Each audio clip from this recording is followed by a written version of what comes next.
নমস্কাৰ সকলোকে স্বাগতম জনাইছোঁ মোৰ অন্য এটি ভিডিঅ'লৈ। আশা ৰাখিছোঁ আপোনালোক সকলোৱে ভালে কুশলে আছে। এতিয়া বহাগৰ বতৰ, আপোনালোকৰ তাত বহাগ বিহু পাতিবৰ বাবে ফাংচন পাতিবৰ বাবে বাৰু প্ৰস্তুতি চলাইছেনে?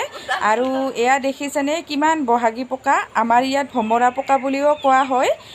আৰু বহাগী পকাৰ আমাৰ ইয়াত বহুতেই উৎপাত হয় আৰু বহুত ওলায় বহাগী পকা। কিয় ইমান ওলায় নাজানো, কিন্তু প্ৰতি বছৰে এনেদৰে বহাগী পকা উৎপাত হয়। সন্ধিয়া সময়ত লাইটৰ পোহৰত ইমান বেয়াকৈ বহাগী পকা ওলায় আৰু য'তে ত'তে গাত যেনেকৈ তেনেকৈ পৰে। আৰু বহাগী পকাৰ ঠেংবোৰ যিহেতু একেবাৰে কাঁইটৰ নিচিনা, সেয়েহে গাত পৰিলে বহুতেই বিন্ধি দিয়ে।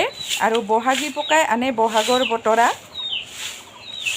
আৰু যোৱা ৰাতি এনেদৰে বতাহ বৰষুণত আমাৰ তামোলৰ গছ ভালেকেইডালে ভাঙিছে।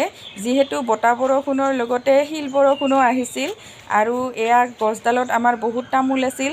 আৰু তামোল যিহেতু বহুত আছিল, সেয়েহে তামোলৰ ভিৰতে গছডাল এনেদৰে ভাঙি পৰিছে আৰু বেয়া লাগিছে, ইমান তামোল লগা তামোলডাল ভাঙি গ'ল। আৰু এইপিনে এয়া হ'ল আমাৰ পিঁয়াজী ফুল।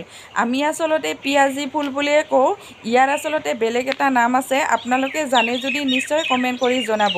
যিহেতু ইয়াৰ গুৰিবোৰ পিঁয়াজৰ দৰে হয়, একেবাৰে পিঁয়াজৰ নিচিনাই দেখে, সেয়েহে আমি সৰুৰ পৰা পিঁয়াজী ফুল বুলিয়ে কওঁ। আৰু বহাগৰ বতৰত এয়া আমাৰ পিঁয়াজী ফুলবোৰ ধুনীয়াকৈ প্ৰতি বছৰে ফুলে, এইবাৰো ফুলিছে আৰু খুবেই দেখিবলৈ সুন্দৰ হয়।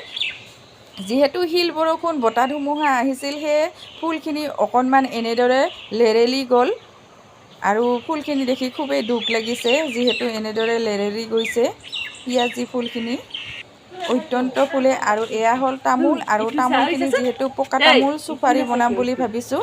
আজিলৈ ভিডিঅ'টো ইমানতে শেষ কৰিলোঁ। Bye bye.